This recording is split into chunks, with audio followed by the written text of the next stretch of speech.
luncheon buffet, which is a tremendous price as well. Yep, we are offering the buffet for $6.99, and if you would like to have it to go, that is still $6.99. Well, there it is, and it's just, you know, so many different varieties there, and here they are. The chicken coconut korma is the specialty we have too. It makes with the coconut cream and with the cashew nuts and the raisins in it.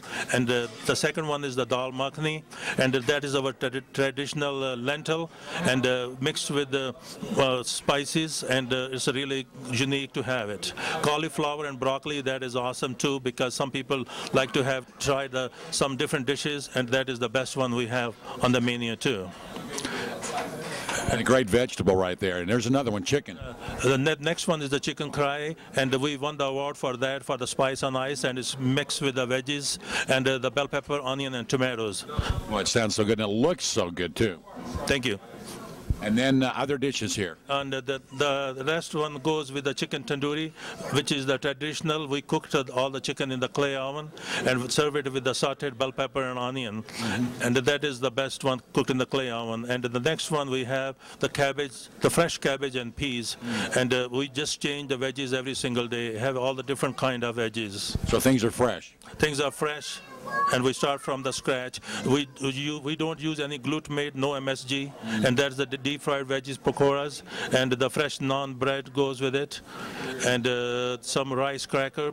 All the kids love it. Yeah, those are good. What's this? And all the kebabs, they are hanging in over there. We chop them up, and we serve it on the front. We use it for the buffet as well as for our dishes too.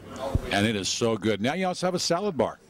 Yes, we do have the salad bar. It goes with the ranch dressing and plus all the different sauces with the fresh fruit and rice pudding, which is homemade with the green cardamom, and some gulab jamun milk balls. And again, the atmosphere here, boy, you think you're in India. Yeah.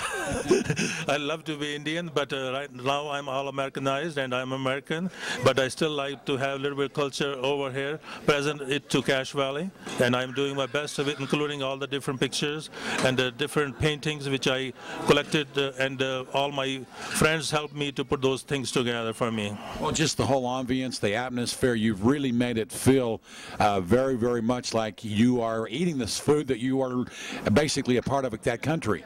Yep, and including, and since we have been recognized in this valley, and we're looking forward to grow, and that is our ambition. And again, this restaurant itself has not been here that long, but you yourself have been in the business here in Cache Valley for a long time. You bring a lot of experience to your cooking as well as your ethnic food. I did, since I've been to 47 different countries, and I am here in Logan, and living in Logan since 1990, and I know a lot of people, and that helps me a lot, knowing all these people, and they help me out to grow me in the business in any kind of field. Does this surprise you a little bit? You come to a community like Cache Valley, a community that's basically meat and potatoes kind of people, and dairy people, and yet they love this food. It's amazing. Sometimes I have those elderly people come here. They're around 80 or 85 years old, and they still love this food. Yeah, and that's incredible, because you wouldn't think with all those spices that they would, and yet they do. Yeah, they do, and surprisingly, they try it, and they